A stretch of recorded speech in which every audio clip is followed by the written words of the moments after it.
Reprendre confiance et retrouver des idées sur le plan du jeu, c'est ce qu'avait demandé Jean-Louis Garcia à ses joueurs à l'occasion de la rencontre amicale de vendredi soir dernier face aux Girondins de Bordeaux. Un message reçu 5 sur 5 par ces hommes qui ont tenu en échec le champion de France en titre. 2 buts partout. Au-delà de ce résultat convaincant, la manière a plutôt rassuré le technicien angevin. Le score est anecdotique. Par contre, effectivement, on peut être très satisfait du contenu de cette opposition et du visage que l'on a été capable de montrer contre une telle équipe.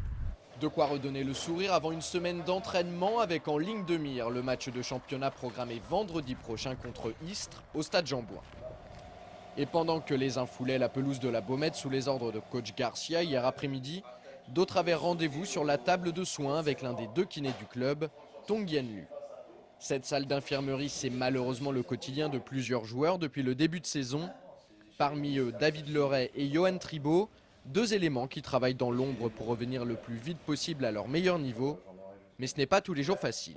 En regardant les autres s'entraîner, ça, on est très frustrés. Donc voilà, moi ça fait plus de 2 mois que je suis arrêté.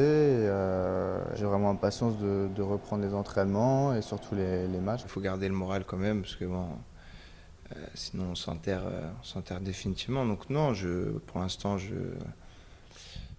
garde le moral. C'est vrai que des fois c'est dur, des fois j'arrive à l'entraînement, je les vois en train de courir et c'est vrai que ça me fait mal, mais bon. Dans ces cas-là, positiver est une des clés pour tenir le coup, surtout quand on est éloigné des terrains depuis plusieurs mois. Pour Sébastien Renoir, victime d'une déchirure au mollet, la donne est légèrement différente. Le milieu de terrain angevin devrait pouvoir rejouer d'ici 3 semaines.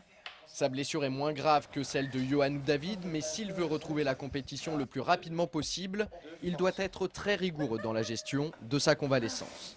Les premiers jours d'une blessure sont vitaux, donc c'est ça qui permet de gagner du temps, de faire que le muscle va se remettre du mieux possible. Voilà, surtout sur une blessure comme la mienne, avec une petite déchirure au mollet. Voilà, il faut vraiment beaucoup de repos au départ, avec des soins bien appropriés. Outre les soins, la discipline ou encore la bonne volonté, l'autre solution pour ne pas sombrer en cas de blessure, c'est tout simplement de dédramatiser. C'est clair, sinon on va se pendre. Hein. Non, puis Tong il rigole pas beaucoup, tu vois, bon, il est pas marrant comme kiné. Hein. Avant, Mathieu c'était mieux. Ou alors de se reconvertir en journaliste. Action. Alors, en direct de Angesco, nous avons le kiné Tong Yen Lu qui manipule Philippe Brunel.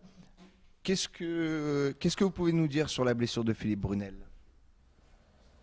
Philippe, il est en phase de reprise. Philippe Brunel, oui.